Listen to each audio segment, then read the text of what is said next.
Overseas پاکستانیوں کی جانب سے تاریخ میں پہلی مرتبہ ایک ماہ میں $4 ارب کی حد عبور۔ وزیر اعظم شہباز شریف کا مارچ 2025 میں ترسیلات زر $4.1 بلین کی سطح پر پہنچنے پر اظہار تشکر۔ کہا رواں مالی سال اب تک ترسیلات زر مجموعی طور پر $28 بلین ہو گئی۔ ریکارڈ ترسیلات زر اوورسیز پاکستانیوں کی لگن اور جذبے کی عکاسی کرتا ہے۔ پوری قوم کو اپنے محنت کش سمندر پار پاکستانیوں پر فخر ہے۔ اوورسیز پاکستانیوں کو تمام تر سہولیات فراہم کرنے کے لیے پرعزم ہیں۔ اوورسیز پاکستانی پاکستان کے سفیر ہیں۔ کوئی غیر ملکی آ کر ہمارے لوگوں کی تعریف کرتا ہے تو ہمارا دل بڑا ہوتا ہے۔ اسپیکر قومی اسمبلی سردار ایاز صادق کا اسلام آباد میں 3 روزہ اوورسیز کنونشن سے خطاب۔ کہا دوہری شہریت رکھنے والے کو بھی الیکشن لڑنے کی اجازت ہونی چاہیے۔ بات ہو چکی ہے کہ اوورسیز پاکستانیوں کے لیے مخصوص سیٹیں ہونی چاہیے۔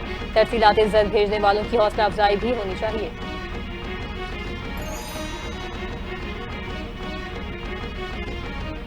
کینسر کا علاج ہے لیکن پولیو کا دنیا میں کوئی علاج نہیں۔ پولیو اب پاکستان اور افغانستان میں باقی رہ گیا ہے۔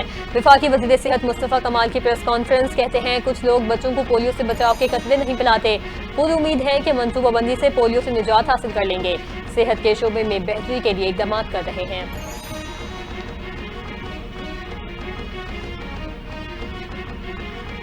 زر مبادلہ کے ذخائر بہتر ہیں، مزید بہتر کرنے کی ضرورت ہے۔ گورنر اسٹیٹ بینک جمیل احمد کا پاکستان اسٹاک ایکسچینج میں financial literacy bank and finance سے متعلق گونگ تقریب سے خطاب۔ کہا فائنینشیل لٹریسی کو فروغ دینے کے لیے ایسے پروگرامز کا انعقاد خوش آئند ہے۔ کارپوریٹ سیکٹر کے ساتھ مل کر کام کرنا ہوگا۔ ایکسچینج ریٹ مارکیٹ ویلیو کے اعتبار سے کم ہو رہا ہے۔ ہم نے سخت فیصلے کیے، درآمدات کو کافی حد تک کم کیا ہے۔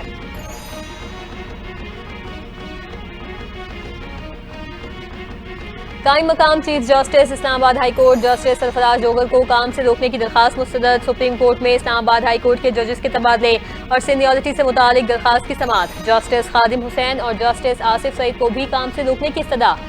سپریم کورٹ نے اسلام آباد ہائی کورٹ سمیت متعلقہ ہائی کورٹس کے رجسٹرارز کو نوٹس جاری کر دیے۔ اٹارنی جنرل کو بھی نوٹس جاری۔ آئندہ سماعت پر معاونت کی ہدایت۔ سماعت 17 اپریل تک ملتوی۔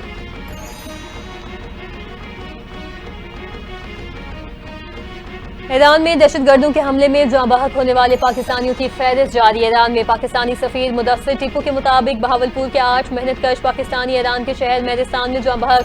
پاکستانی سفارت خانے ایرانی حکام سے مکمل رابطے میں ہیں۔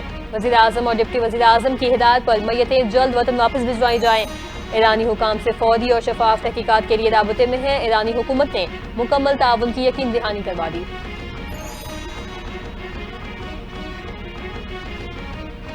ایران میں 8 پاکستانیوں کے قتل کے خلاف پنجاب اسمبلی میں مذمتی قرارداد جمع۔ قرارداد مسلم لیگ نون کی رکن حنا پرویز بٹ نے جمع کروائی۔ دہشت گرد عناصر پاک ایران تعلقات کو سبوتاژ کرنا چاہتے ہیں۔ ایران پاکستان کا ہمسایہ اور اسلامی برادر ملک ہے۔ قاتلوں کو فوری گرفتار کر کے پاکستان کے حوالے کیا جائے، قرارداد میں ایران سے مطالبہ۔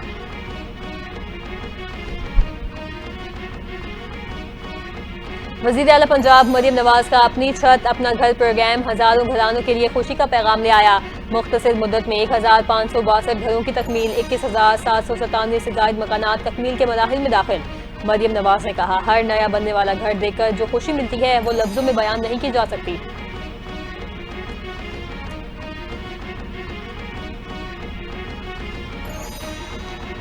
سپریم کورٹ میں 9 مئی کے ملزمان کی ضمانت منسوخی کی اپیلوں پر سماعت۔ عدالت نے پنجاب حکومت کی اپیلیں 4 ماہ میں ٹرائل مکمل کرنے کی ہدایت کے ساتھ نمٹا دی۔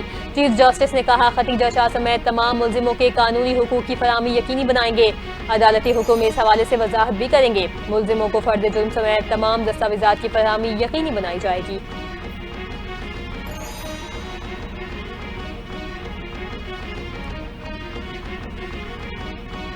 ترجمان سندھ حکومت ارسلان شیخ نے اپوزیشن لیڈر سندھ اسمبلی سے استعفے کا مطالبہ کر دیا۔ میڈیا سے گفتگو میں کہا پیپلز پارٹی عوام کی پارٹی ہے، ایم کیو ایم سیاست حکومت کا حصہ بننے تک محدود ہے، یہ الیکشن سے بھاگنے والے لوگ ہیں۔ مزید کہا پیرس میں 12 مئی کو کانفرنس ہو رہی ہے، 900 میں سے صرف 4 شہر ایوارڈ کے لیے منتخب ہوئے، سکھر بھی ان 4 شہروں میں شامل ہے۔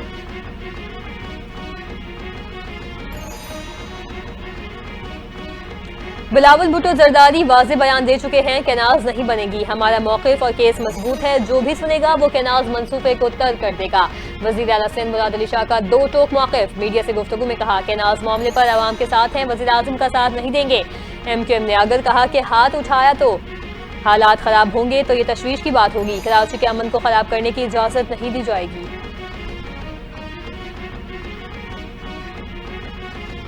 اور ملک کے مختلف اضلاع میں ہیٹ ویو کا خدشہ، محکمہ موسمیات نے خبردار کر دیا۔ آئندہ 2 روز تک بیشتر علاقوں میں موسم گرم اور خشک رہنے کا امکان۔ سندھ کے کئی اضلاع ہیٹ ویو کی لپیٹ میں آ گئے۔ دادو کی درجہ حرارت 46 ڈگری سینٹی گریڈ تک جا پہنچا۔